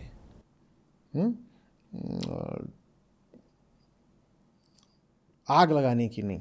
जी। ठीक है। तो मुझे ऐसा लग नहीं रहा कि जो वक्तव्य कहा गया है ये सुधार की मंशा से कहा गया है। बाकी कहने वाला जाने, मैं किसी के मन में प्रवेश करके तो नहीं जान सकता क्यों कहा गया है, पर जहाँ से मैं देख रहा हूँ मुझे ये जो वक्तव्य है इसमें गैर जिम्मेदारी तो दिखाई दे ही रही है। जी। आचार्य जी, बहुत बार लोगों को देखा गया है जब वो कुछ भी लिखते हैं तो एक ही सांस में वेद पुराण उपनिषद ऐसे बोल ये बात ही बहुत गलत है। तो ये जो शब्दों की हेरा फेरी है, बैड कैटेगराइजेशन है, और ये जो गलत अर्थ दिए जा रहे हैं आध्यात्मिक शब्दों के, इस मतलब how to educate the masses, what is the right meaning of what? यही जो बातें हम कर रहे हैं ये आम जनता तक पहुंचनी ज़रूरी है। आम जनता हज़ार तरीके की चीज़ें देखती है, ये चीज़ें थोड़ी देखती है। धर्म के नाम पे भी जाके वो पता नहीं कौन सा कचरा पढ़ती है, देखती, सुनती है। जो वास्तविक बात है, हाँ, कि आप जानिए कि आप जिसको अपना धर्म कहते हो कहाँ से आ रहा है, क्या उसका ग्रंथ है, क्या उसका दर्शन है, ये जनता देख कहाँ रही है। और जनता को धर्म के नाम पर दिन रात अब जहर पिलाया जा रहा है, और main stream media, social media दोनों और कर क्या रहे हैं? जी, धर्म के नाम पे जहर ही तो पिला रहे हैं लोगों को। जी। आचार्य जी, इस पूरे मुद्दे को एक दूसरे कोण से देखते हैं। उन्होंने जो टिप्पणी करी, आपने कहा कि वो सनातन धर्म पर लागू होती ही नहीं। वो जिस विचारधारा और जिस संस्कृति, जिस तरह के जीवन जीने की शैली पर बात कही गई है वो उसी पर लागू होती है, और सनातन धर्म से इसका कोई लेना देना नहीं है। सनातन धर्म तो एक बड़ी मनोवैज्ञानिक और थोड़ी आत्मजिज्ञासा वाली बात है, दार्शनिक, मनोवैज्ञानिक। पर वो जो तीर है वो कहीं तो लग रहा है। जहाँ लग रहा है वहाँ लगना चाहिए। बस दिक्कत ये है कि जिसको मारा जाना चाहिए उसकी जगह किसी और को मार रहे हो। पर ये बात बिल्कुल ठीक है, किसी न किसी को लगना चाहिए, क्योंकि देखिए तमिलनाडु से आते हैं वो जी, और तमिलनाडु में जो पिछले लगभग 100-125 सालों का इतिहास है वो पेरियार का इतिहास है। जी। तो वहाँ उन्होंने क्या देखा था? पेरियार ने कुछ ऐसा देखा और फिर कुछ ऐसा करा जिसके कारण तमिलनाडु में ये भावना बहुत प्रखर हो गई है कि जिसको हम आमतौर पर हिंदू धर्म कहते हैं उससे बचना बहुत ज़रूरी है। जी। तो पेरियार जब बच्चे ही थे तो उनके घर में वैष्णव कथाओं का आयोजन होता था जी। और वैष्णव भजनों का भी शायद। तो अब उन्होंने प्रश्न करे, वो पूछ रहे हैं, वो अभी बालक थे या शायद टीनेजर रहे होंगे, किशोर, तो कुछ प्रश्न पूछ रहे हैं। और जब वो प्रश्न पूछ रहे हैं तो किसी का जवाब नहीं। लोग आकर के उनको किस्से कहानियाँ सुना रहे हैं कि इसमें ऐसा लिखा है, इस किताब में ऐसा लिखा है, इस जगह की ऐसी मान्यता है, यहाँ ये कहानी चलती है, इस पुराण में ये लिखा है। तो उन्होंने पूछना शुरू कर दिया कि ये जो लिखा है ये ऐसे है तो फिर ऐसे कैसे है? तो उनको डांट डपट के चुप करा दिया गया, थप्पड़ भी पड़ गया होगा। तो इससे उनके मन में एक भाव उठा। फिर उन्होंने अपने आसपास के समाज को देखना शुरू किया। जैसे जैसे वो बड़े होते गए, अपने आसपास के समाज को देख रहे हैं तो उनको दिखाई दिया कि यहाँ तो ज़बरदस्त शोषण है, और वो शोषण ब्राह्मणों द्वारा करा जा रहा था। पेरियार के काम में एंटी ब्राह्मणिज्म बहुत था जी। और उसकी वजह थी, उस समय का जो तमिलनाडु था उसमें निश्चित रूप से शोषण तो ज़बरदस्त था। और शोषण न सिर्फ जो वहाँ जो जिनको बोलते थे नेटिव द्रविडियंस, न सिर्फ उनका हो रहा था बल्कि महिलाओं का भी हो रहा था खूब। तो उन्होंने ये सब देखा और उन्होंने कहा कि इन सब के मूल में तो वो धर्म ही है ना जिसको ये ब्राह्मण यहाँ पर चला रहे हैं, और धर्म के नाम पे तो शोषण हो रहा है। तो शोषण को देख करके पेरियार के मन में धर्म के प्रति ही एक द्वेष पैदा हो गया, जुगुप्सा पैदा हो गई, घृणा ही कह लीजिए सीधे। कहते हैं एक बार काशी आए वो, कहानी सुनी होगी। तो काशी आए, वहाँ पर वो देख रहे हैं कि कैसे वहाँ पर गंदगी फैली हुई है और लाशें हैं वो कैसे जलाई जा रही हैं, काफ़ी सारी तो शव हैं जो नदी में बह ही रहे हैं। तो ये सब उन्होंने देखा और हतप्रभ रह गए। फिर भूख लगी, कहीं खाने को गए, वहाँ खाने को गए, उनको खाना नहीं दे रहे हैं और उनको बाहर निकाल दिया। पूछा खाना क्यों नहीं दे रहे, बोले कि यहाँ सिर्फ ब्राह्मणों को खाना मिलता है। तो उनको इतनी भूख लगी थी कि वो किसी तरीके से अपना ब्राह्मण का भेष करके अंदर जाने लगे। तो पहचान लिए गए, क्योंकि उस समय पे नियम ये था कि ब्राह्मण मूछ नहीं रखेगा, इनके मूछ थी, तो पकड़ लिए गए। जब पकड़ लिए गए तो इनको बाहर फेंक दिया गया। जब बाहर फेंक दिया गया उसके कुछ समय बाद इनको ये समझ में आया कि ये जो यहाँ पे ये भोजनालय चल रहा है, जो भी रही होगी धर्मशाला, भोजनालय, जो भी वहाँ पर निःशुल्क ही खाना खिलाया जा रहा था सब ब्राह्मणों को, बोले ये जो चल रहा है ये किसी दक्षिण भारतीय नहीं बनाया है। और दक्षिण भारतीय शायद तमिल रहा होगा, उस एक तमिल है जिसने काशी में आगे खाने पीने का बनाया है, और एक दूसरा तमिल है जो तमिलनाडु से आ रहा है काशी, उसको खाने को नहीं दे रहे, ये बोल के कि तुम ब्राह्मण नहीं हो। तो पेरियार ने ये सब कुछ देखा और पेरियार ने देखा कि कैसे स्त्रियों पे अत्याचार हो रहा था और ये सब हो रहा था। तो तब से उनके समय से 1973 तक थे पेरियार, और उनके समय से लेके अब तक तमिलनाडु में जो जिसको आप ब्राह्मण धर्म कहोगे उसके विरोध की ज़बरदस्त परंपरा बन गई। इसीलिए तो ये जो आपकी जो नेशनल पार्टीज़ हैं, कांग्रेस, बीजेपी, ये तमिलनाडु में अपनी जगह नहीं बना पाती हैं। ठीक है, तो पेरियार ने अपनी पार्टी बनाई थी सबसे पहले, डीके, ठीक है, द्रविड़ार कज़गम। उससे निकली फिर डीएमके, द्रविड़ मुन्नेत्र कड़गम। फिर उससे आगे आकर के निकली एआईएडीएमके, और बीच में और उससे 2-4 और भी स्प्लिंटर ग्रुप्स अपना निकलते रहे। फिर पेरियार ने आगे अपना जस्टिस पार्टी भी बनाई थी, ये सब करा था। तो तमिलनाडु में धर्म विरोध की बहुत पुरानी परंपरा रही है, और उस परंपरा के पीछे काफ़ी हद तक वाजिब कारण भी हैं। उसी परंपरा पर आकर के जो ये उदयनिधि स्टालिन है, उन्होंने वक्तव्य दिया। उन्होंने जो वक्तव्य दिया उसमें नाम भी लिया है पेरियार और अंबेडकर का। हम पेरियार की चर्चा इसलिए करेंगे क्योंकि पेरियार तमिलनाडु से ही हैं और उदयनिधि भी तमिलनाडु से हैं, तो उनकी ज़्यादा बात करेंगे। तो और जो विरोध है तमिलनाडु में वो सिर्फ जो हिंदू धर्म है उसका नहीं रहा है, वहाँ पूरी उत्तर भारतीयता का ही विरोध रहा है। और इसीलिए हिंदी के विरोध में भी वहाँ पर बड़ा उपद्रव रहा है तमिलनाडु में विशेषकर। इसलिए नहीं कि उनको हिंदी से समस्या है, उन्होंने कहा ये जो हिंदी भाषा है इसके माध्यम से जो उत्तर भारत की संस्कृति है वो तमिलनाडु में आ जाएगी, और उत्तर भारत की संस्कृति का मतलब ये शोषण और दमन। तो आज़ादी से पहले भी वहाँ हिंदी का विरोध था, आज़ादी के बाद 1948 में, 1952 में, फिर 60 के दशक में जो वहाँ पे एंटी हिंदी एजिटेशन हुआ था वो बहुत ज़बरदस्त था। उसको ये नहीं मानना चाहिए कि उन्हें हिंदी से कोई समस्या है। वो कह रहे हैं जो हिंदी भाषी लोग हैं ये बहुत ज़्यादा रूढ़िवादी हैं, कंजर्वेटिव हैं, और ये तमिलनाडु को भी डुबो देंगे। ये तमिल भाषियों का मानना है। ये बात सही भी हो सकती है, गलत भी हो सकती है, वो एक अलग मुद्दा है। तो और अगर आप देखेंगे आज के तमिलनाडु को तो वास्तव में उत्तर प्रदेश से बहुत आगे निकल गया है। आज का तमिलनाडु उत्तर प्रदेश से बहुत आगे निकला हुआ है। तो जो तमिल भावना है कि हम विकास तभी कर सकते हैं जब हम उन सब चीज़ों से बचकर चलें जो कि उत्तर भारत में पाई जाती हैं, तो उनकी भावना ऐसा लग रहा है जैसे कि सही साबित हो रही है, सत्यापित हो रही है। आप ह्यूमन डेवलपमेंट का कोई भी सूचक देखिए तो केरल, तमिलनाडु, ये सब उत्तर प्रदेश और बिहार से बहुत आगे हैं। और जब हम केरल की बात करते हैं तो वहाँ पर हमें फिर जो टेम्पल एंट्री मूवमेंट था वो पूरा याद करना पड़ेगा, उसमें ही पेरियार का बड़ा योगदान था। तो वास्तव में पेरियार के जो नाम हैं लोक संस्कृति में, उनमें से एक नाम ही यही है कि वो जिन्होंने वैकम में हमें सफलता दिलाई। अब तमिल में उसका क्या शायद वैकम वीरा है, तो वो आप देख लीजिएगा। तो केरल और तमिलनाडु को आप देखेंगे तो उत्तर प्रदेश और बिहार से बहुत आगे हैं, बहुत आगे हैं। दक्षिण भारत ही पूरा उत्तर भारत से बहुत आगे है। और उसके पीछे जो एक कारण रहा वो यही रहा कि दक्षिण भारत ने ये कहा कि हम उत्तर भारत की संस्कृति को अपने यहाँ नहीं घुसने देंगे, हम उत्तर भारत की संस्कृति को अपने यहाँ नहीं घुसने देंगे। ठीक है, अब सही कहा गलत कहा ये हम बाद में देख सकते हैं। जैसे अब गोवा के एक मंत्री थे, उन्होंने अभी कुछ दिन पहले या कुछ साल पहले एक वक्तव्य दिया था कि मैं गोवा को हरियाणा नहीं बनने दूंगा।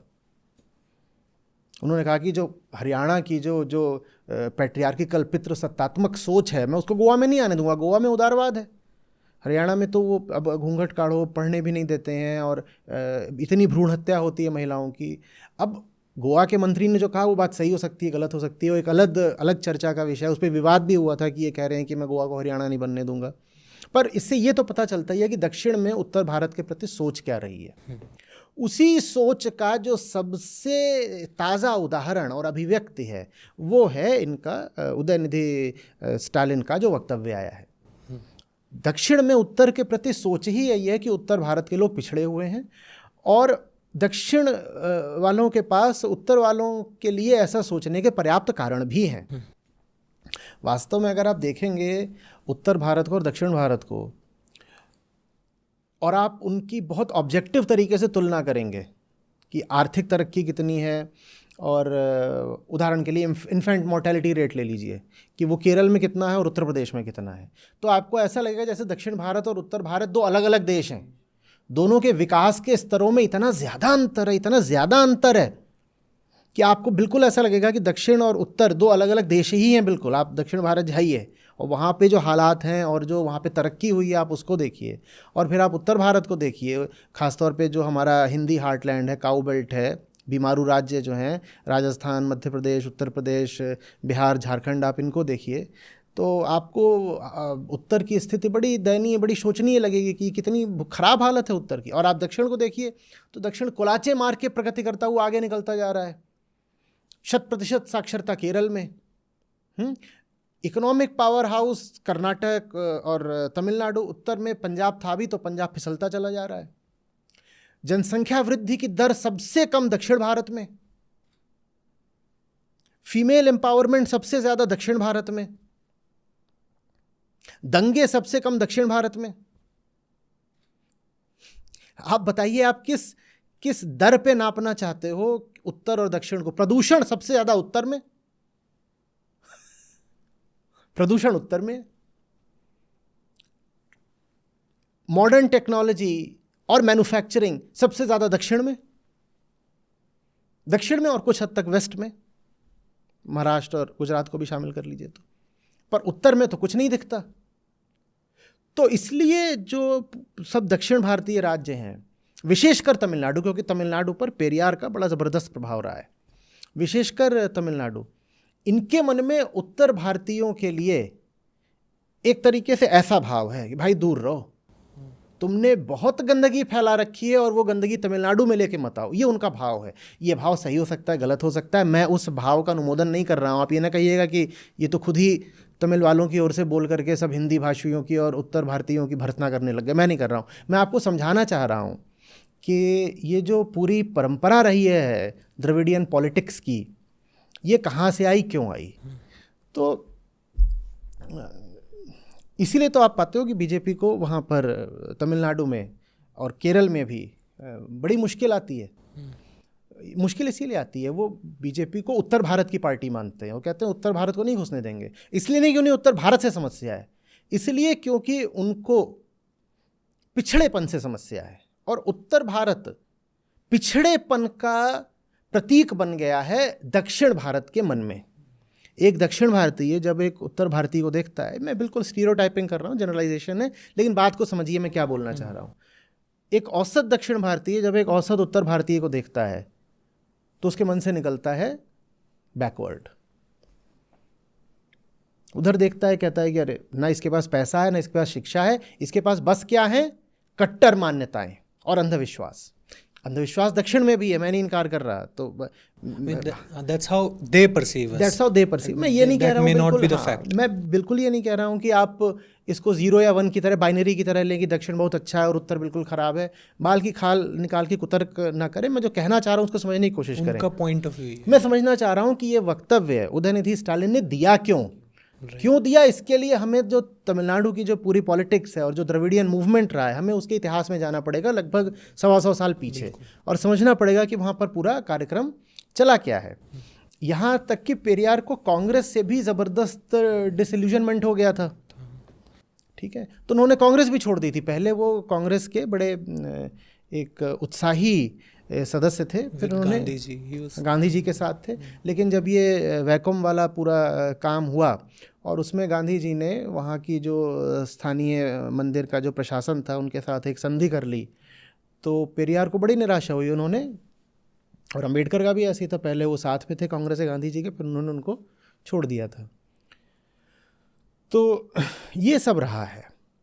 तो तमिलनाडु ने बहुत दर्द बर्दाश्त करा है, ठीक है। तमिलनाडु ने भयानक किस्म का अंधविश्वास देखा है, अत्याचार देखा है, शोषण देखा है, और फिर उससे मुक्ति भी पाई है काफ़ी हद तक। मैं ये नहीं कह रहा कि अब वहाँ पे जाति प्रथा ख़त्म हो गई है, ये सब ऐसा कुछ नहीं है।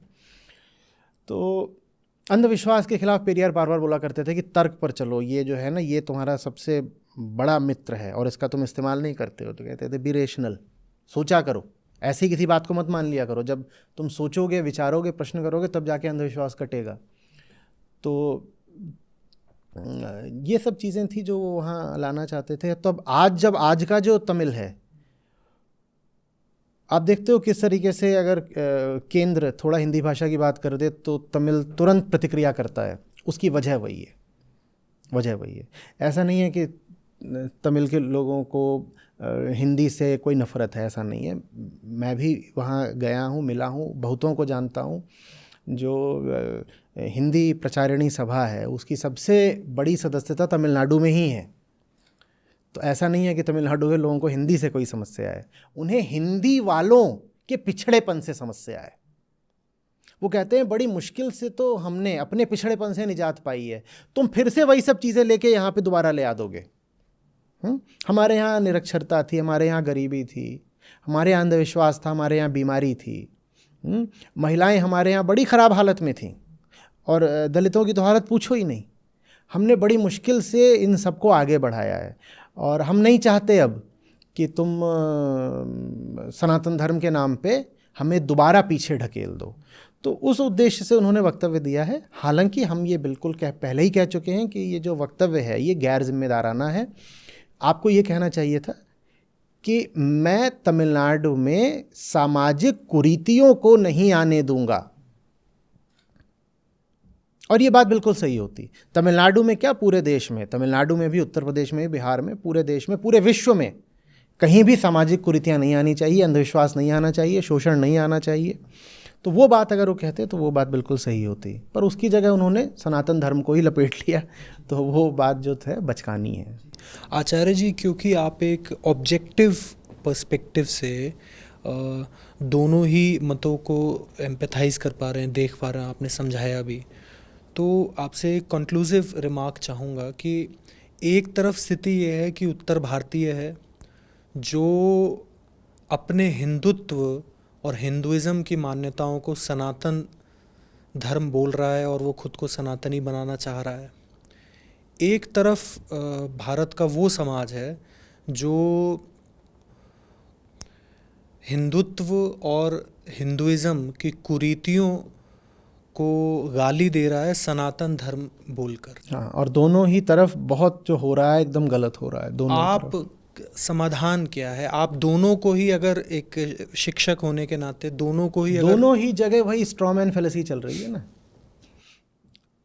जो इधर लोग हैं जिसको वो हिंदुइज़्म बोल रहे हैं, उनको समझ में आना चाहिए कि जिसको तुम हिंदुइज़्म बोल रहे हो ये बस तुम्हारी सांयोगिक परंपराओं का एक संकलन मात्र है। भाई कहीं भी आप पढ़ते हैं तो हिंदुओं के शीर्ष ग्रंथ क्या हैं? वेद हैं। आपको अपने आप से पूछना पड़ेगा ना कि मैं जो भी कुछ कर रहा हूं एक हिंदू होने के नाते उसमें वैदिक कितना है? और वेदों का भी हृदय क्या है? उपनिषद। वेदों का भी जो पूरा दर्शन है, वेदों का सार है, वेदों का जो शिखर है पूरा, वो उपनिषदों में है। तो आपको अपने आप से पूछना पड़ेगा ना कि मैं वेदांत समझता भी हूं, और अगर समझता हूं तो मेरी जिंदगी में वेदांत कितना उतरा है? ठीक है। तो बार बार कहना कि मैं हिंदू हूं, मैं हिंदू हूं, और अब आजकल नई चीज़ हिंदुत्व चली, ये सब इससे कोई लाभ नहीं है। आपको तो वेदों और वेदांत की ओर जाना पड़ेगा, वहां जाके देखना पड़ेगा।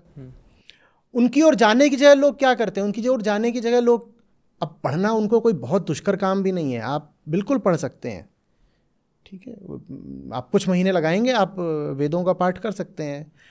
संस्कृत आती है तो अच्छी बात है, नहीं आती तो हर तरीके के अनुवाद उपलब्ध हैं, आप पढ़ सकते हैं। पर घरों में वेद पाए नहीं जाते, लोग पढ़ेंगे कहाँ से? तो वेदों को पढ़ने की जगह हम वेदों को भी अपनी कल्पना की चपेट में ले रहे हैं। हम कह रहे हैं वेदों में तो न्यूक्लियर टेक्नोलॉजी वर्णित है। मैं पूछता हूं कहाँ, कौन से मंडल में? मंत्र बताओ, श्लोक बताओ, बताओ कहाँ है?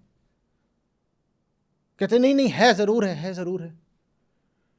कहेंगे वेदों में तो वैदिक गणित वर्णित है। मैं कहता हूं कहाँ? कहते हैं अथर्ववेद में। कहाँ है अथर्ववेद में? दिखाओ। वैदिक गणित तुम नाम दे रहे हो वैदिक, वहां उसमें उसका वेदों से कोई संबंध ही नहीं है, है ही नहीं वेद में। पर लोगों को पता ही नहीं, लोग अभी भी सचमुच यही सोचते हैं कि वैदिक गणित का वेदों से कुछ संबंध है। वैदिक गणित तो अभी 100 साल पहले, मुश्किल 100 साल भी नहीं, 70-80 साल पहले एक किताब एक सज्जन ले आए, बोले वैदिक गणित है, तो वो उसको वो वैदिक गणित के नाम से, वो साधारण प्रकार के अरिथमेटिक और अलजेब्रा की ट्रिक्स हैं जो 6ठी 8वीं 10वीं क्लास तक में कुछ काम आ सकती हैं। लेकिन उसको लेकर के ऐसे कहते थे हमारे वेदों में तो सारी गणित है, सारा विज्ञान है, सब कुछ है हमारे उसमें। ये वेदों का अपमान है। आपने वेद पढ़े हैं नहीं, और वेदों को लेकर के आप इस तरह हवाई बातें कर रहे हो, वेदों का बड़ा अपमान है, नहीं करना चाहिए। आप जाइए पढ़िए तो सही। कोई बोल रहा है कि सारी मेडिसिन वेदों में मेंशन्ड है, कोई बता रहा है कि अरे ये सब क्या है, जो पूरी स्पेस टेक्नोलॉजी है वो तो वेदों में पहले लिखी हुई है। हम ये सब हरकतें कर रहे हैं।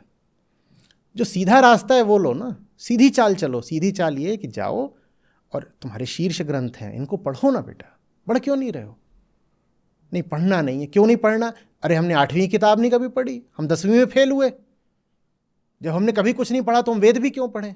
और जिन्होंने कभी कुछ नहीं पढ़ा वही सबसे आज धार्मिक बने हुए हैं, वही सबसे ज़्यादा शोर मचाते हैं धर्म के नाम पर। जब उन्होंने कभी कुछ नहीं पढ़ा तो वेद भी काहे को पढ़ेंगे? उनको तो किताबों से ही डर लगता है, झुरझुरी छूटती है किताब देख के। वेद सामने, ऋग्वेद सामने रख दिया वो भाग जाएंगे। मैं ये सब कोशिश कर चुका हूं ना कि वेद पढ़ाऊं, लोगों को ऐसे भागते हैं।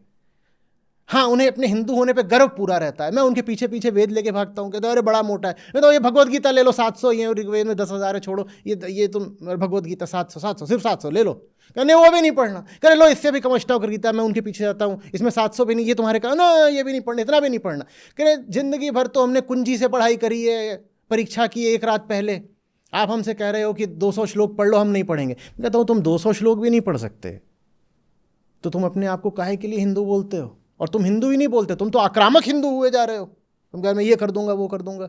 मैं तो पीछे भागता हूँ इनके कि आओ हिंदू हो ना तो बैठते हैं, बात करते हैं, पढ़ते हैं। नहीं पढ़ना तो कैसे हिंदू हो गए?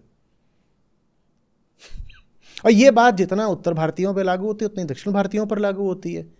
आप किसी चीज़ की निंदा करने निकले हो, पहले जान तो लो वो चीज़ क्या है, बस यूं ही निंदा कर लोगे।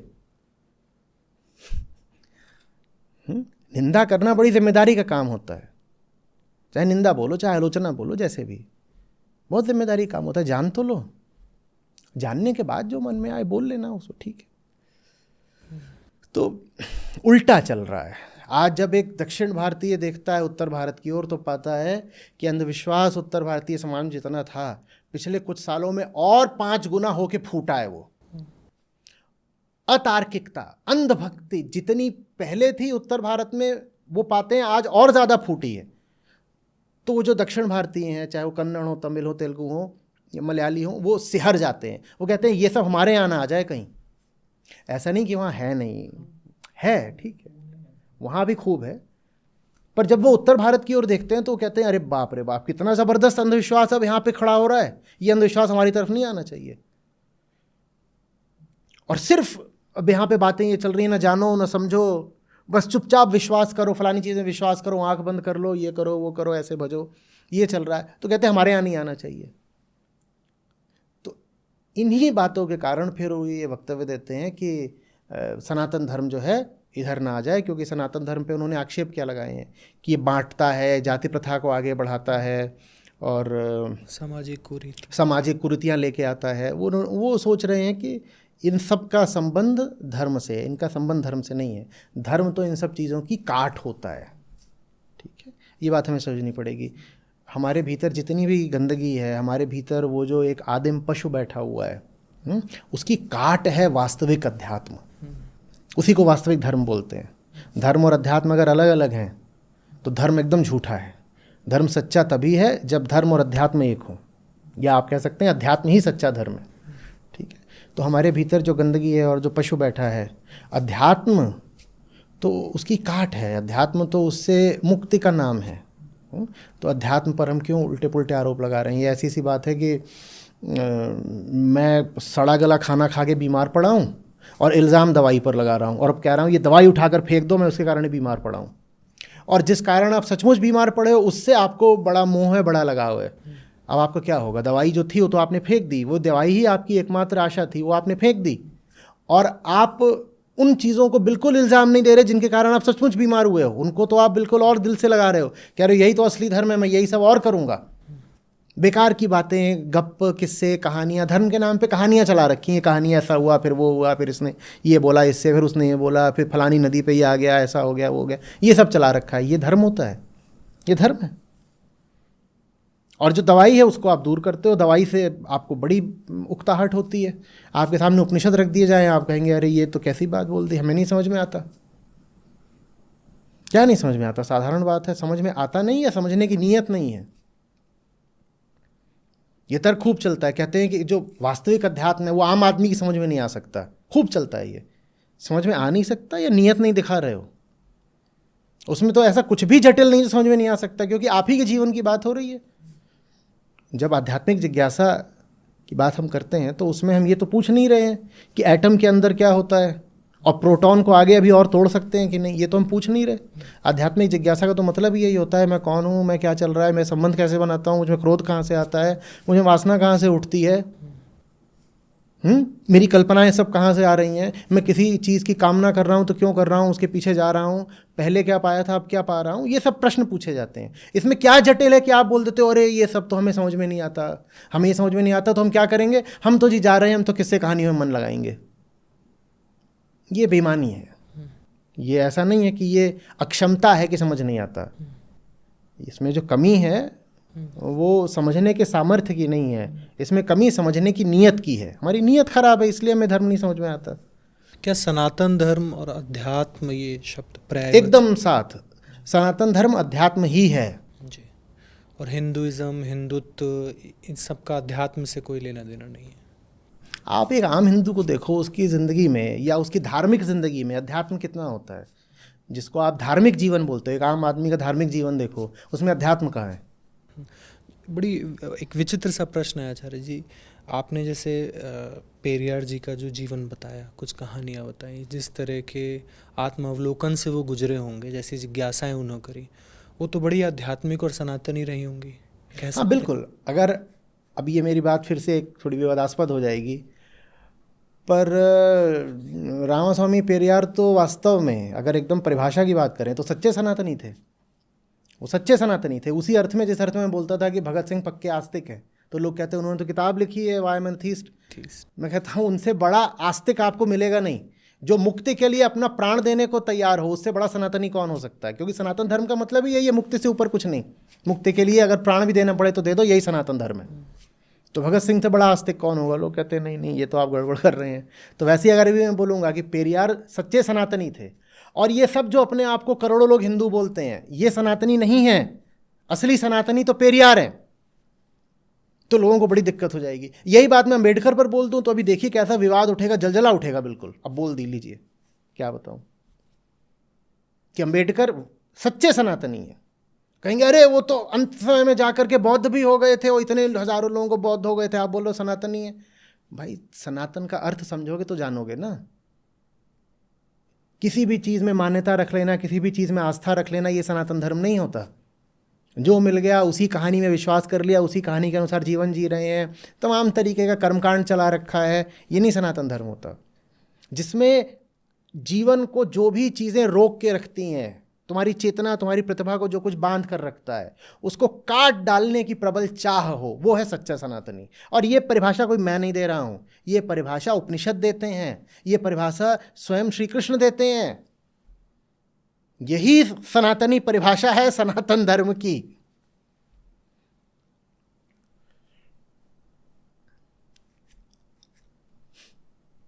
शुरुआत में आपने सनातन प्रक्रिया को कैसा माहौल चाहिए उसकी हाँ, बात करी हाँ, थी। तो अभी चंद्रयान-3 की जो सफलता हुई, तो इस पे जो मेहनत लगी होगी, इतने सालों तक काम किया होगा, हाँ, उनको सनातनी मान सकते हैं काफ़ी हद जो तक। माहौल रहा होगा। आप अगर विज्ञान की बात कर रहे हो, कह रहे हो कि सनातन मन के विकसित होने के लिए एक अनुकूल माहौल माने संस्कृति चाहिए, तो वो माहौल तो ज़्यादा विदेश में पाया जाता है। तो सच्चे सनातनी के पाए जाने की ज़्यादा संभावना इस समय यूरोप या अमेरिका में है, क्योंकि वहीं पर विचारों का खुलापन, विचारों की उदारता, चित्त की स्वतंत्रता, इसका माहौल है। भारत में तो माहौल ही नहीं है। भारत में तो इस वक्त ये हालत है कि आप कुछ बोल दो, आपको तत्काल बोल देंगे धर्मद्रोही है, इसकी भर्त्सना करो या इसको मार दो। ये चल रहा है भारत में। तो आइंस्टीन है ना सनातनी असली, घुस गए बिल्कुल वो स्पेस टाइम को ही उन्होंने कह दिया, यार नहीं बाबा, जो तुम सोच रहे हो कि अलग अलग हैं स्पेस और टाइम, ना ना ना ना ना, जोड़ो इनको, XYZ करो। और हर चीज बदलते फ्रेम के साथ नहीं बदलती है। अगर अगर अगर धर्म का आशय होता है एब्सोल्यूट की खोज, तो कम से कम भौतिक जगत में जो एक एब्सोल्यूट है वो तो आइंस्टीन ही उठा कर लाए। बोले एक चीज एब्सोल्यूट है, speed of light, frame of reference बदल भी दो तो वो नहीं बदलेगी।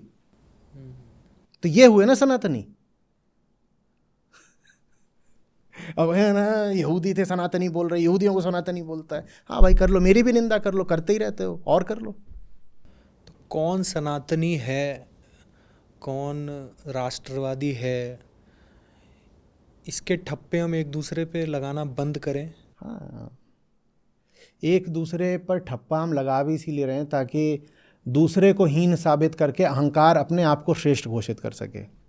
सारा अध्यात्म इसीलिए होता है ताकि भीतर जो ये अहम बैठा है इसकी करतूतों पे नज़र रख सको और देख सको कि कितना मूर्ख है, और अंततः इससे कहो कि तू जा, सो जा। आत्मा की गोद में, सत्य की गोद में तू सो जा अहंकार। यही अध्यात्म का अंतिम लक्ष्य है। नहीं तो हम बाकी सारे काम तो इसीलिए करते हैं ना, मैं तुझसे बेहतर हूँ। अहंकार है तो मैं तुझसे बेहतर हूँ, मेरा घर तुझसे बेहतर है, मेरी पत्नी तुझसे बेहतर है, मेरा सब कुछ तुझसे बेहतर है, तो फिर मेरा धर्म भी तो तुझसे बेहतर है। तो दुनिया में जितने लोग हैं सबको यही लगता है कि उन्हीं का धर्म सबसे बेहतर है। ये अहंकार है बस, और कुछ नहीं। जबकि धर्म का काम है वास्तविक अहंकार को गिराना। लेकिन अहंकार धर्म को भी अपना चारा बना लेता है। अब खाना, भोजन, धर्म इसलिए होता है कि वो अहंकार को नष्ट कर सके। हो उल्टा जाता है, अहंकार धर्म को खा पी के बढ़िया डकार मारता है और मोटा हो जाता है और कहता है और धर्म लाओ, जितना धर्म लाओगे अहंकार उतना बढ़ेगा। और ये अहंकार के द्वारा गटका गया धर्म ही है जो अब जिसके कारण ये नौबत आ गई है कि ऐसे कमेंट्स आ बिल्कुल, रहे मुझे हैं। इतना दुख हो रहा है कि सनातन धर्म को लेकर के ऐसी बातें कही जा रही हैं। जो सबसे ऊंचा शब्द है सनातन धर्म, आज वो कैसे निंदा का विषय बन गया है, कैसे गाली जैसी चीज़ बन गया है। और कौन जिम्मेदार है? वो लोग जिम्मेदार है जिन्होंने धर्म को इतना गिरा दिया। जो धर्म के नाम पे अंधविश्वास फैला रहे हैं वो जिम्मेदार हैं। इनके मुंह से धर्म शब्द आ कैसे गया? तुम ये जो सब जो कर रहे हो उसमें तुमने धर्म का नाम जोड़ कैसे दिया? जो धर्म के नाम पे लोगों का कहानियाँ सुना सुना के मनोरंजन कर रहे हैं, ये लोग जिम्मेदार हैं कि आज सनातन शब्द की इतनी अवमानना हुई, सनातन शब्द को इतना अपमान झेलना पड़ा। कौन जिम्मेदार है? यही सब तो जिम्मेदार हैं लोग।